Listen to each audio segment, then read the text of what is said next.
नमस्कार। अंतर्राष्ट्रीय महिला दिवस 8 मार्च को हर साल मनाया जाता है। इस दिवस पर महिलाओं को सम्मान, प्रेरणा दी जाती है और महिलाओं का सम्मान किया जाता है। इसी अवसर पर आज हमारे साथ नाते लिमिटेड पब्लिकेशन की ऑनर अश्विनी पारधी हमारे साथ है, जिनसे हम आज मुलाकात करेंगे महिला दिवस के अवसर पर।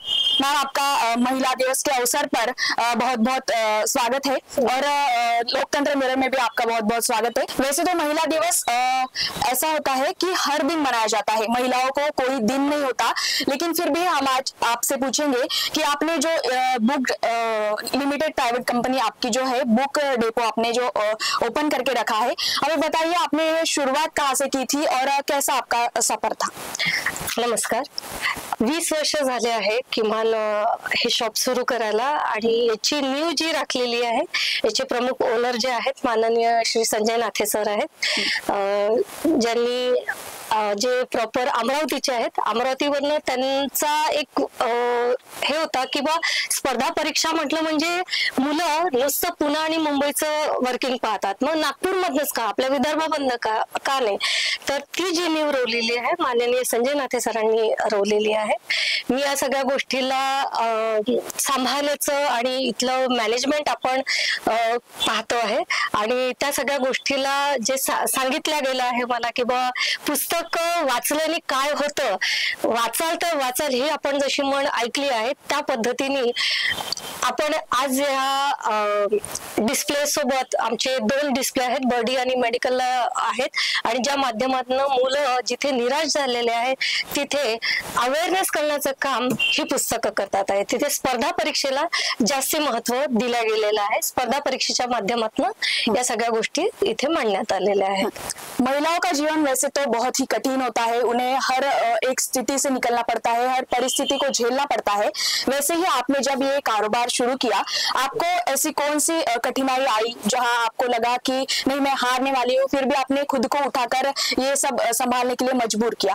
या गोष्टीबद्दल सांगायचं तर मी आधी तेच म्हणायला आहे की आजही आपण ऐकतो आहे की कुठेतरी महिला म्हटलं की हे चूल आणि मूल एवढंच त्यांचं राहतं, आणि या गोष्टीला मलाही थोडंसं कुठे ना कुठे म्हणजे बाबांपासून म्हणा किंवा, पण तरी सुद्धा जे प्रेरणास्थान राहिलंय ते सुद्धा वडीलच राहिलेलं आहे। त्याच्यामुळे ती मेहनत करण्यासाठी ती प्रेरणा मला जी मिळाली आहे किंवा हे सगळं सांभाळण्याचं बळ मला जिथलं मिळालेलं आहे हे सगळं त्यांच्याचकडनं, आणि शिवाय माझे हजबंड राहिलेले आहेत, तर आलोक पारधी ते राहिलेले आहेत, त्यांनी सुद्धा मला या सगळ्या गोष्टी सांभाळण्याचं बळ दिलं, आणि सर्वात मोठी जी भूमिका राहिली आहे जे मला सांभाळण्याचं बळ दिलं, जे मला त्यांनी शिकवलं, त्यामध्ये म्हणजे आमचे श्री संजय नाथे सर। आणि म्हणजे कुठेतरी जी मी हरवलेली होती ती मला परत आणण्याचं काम हे या वाचना थ्रू, हे तू वाचलं पाहिजे, हे तू केलं पाहिजे, हे जो एक असं म्हणतो ना आपण ते पिंच केलं जातं, हे सगळं जे काम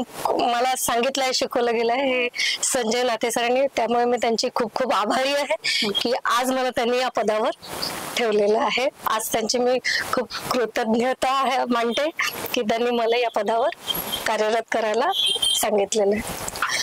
युवा पीढ़ी, खासकर युवा महिलाओं को आप क्या संदेश देंगे कि उन्हें खुद के ऊपर नाज हो, या फिर महिला दिन हर रोज कैसे मनाया जाए, उन्हें इसकी आप जानकारी दो?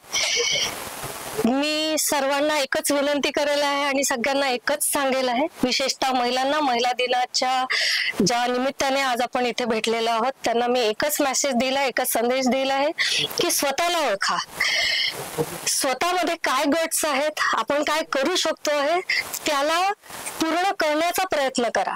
आज समाजामध्ये आपण पाहतो आहे किंवा आताच घडलेलं जे उदाहरण आहे ते पाहतोय, पण त्याला जबाबदारी कुठे ना कुठे आपणच आहोत। त्याला ओळखता आलं पाहिजे, त्याला सांभाळता आलं पाहिजे, त्याला जपता आलं पाहिजे, आणि तोच संदेश हे वाचनातून आपण निर्माण करतो आहे। तर त्या वाचनाला जास्ती वाढवलं पाहिजे आणि स्वतःच्या क्षमता ओळखून आपण आपलं कार्य केलं पाहिजे, त्या कार्याला आपण निभावलेलं पाहिजे।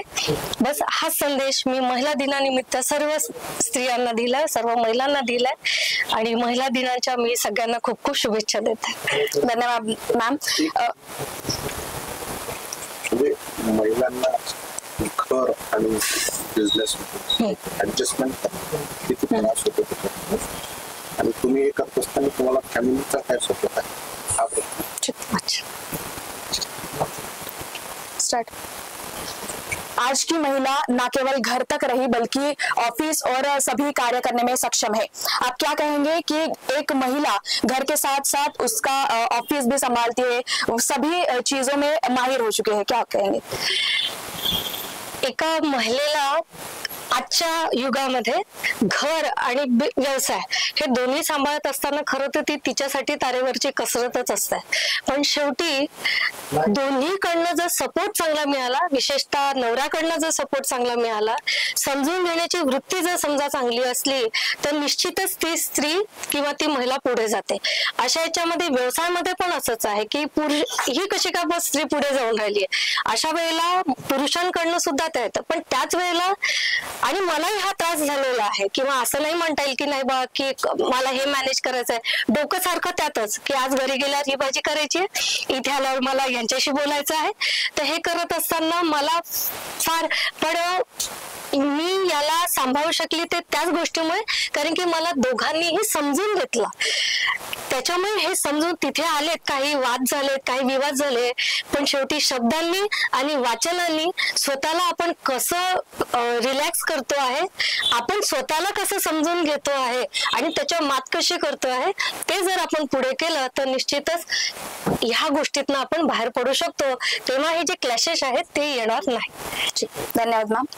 मैम ने हमें बताया कि महिला होना एक आसान बात नहीं है. महिलाओं को बहुत सारी कठिनाइयों से जाना पड़ता है. महिला न केवल घर तक बल्कि उनके औद्योगिक मामलों में भी और सभी चीजों में माहिर होती है.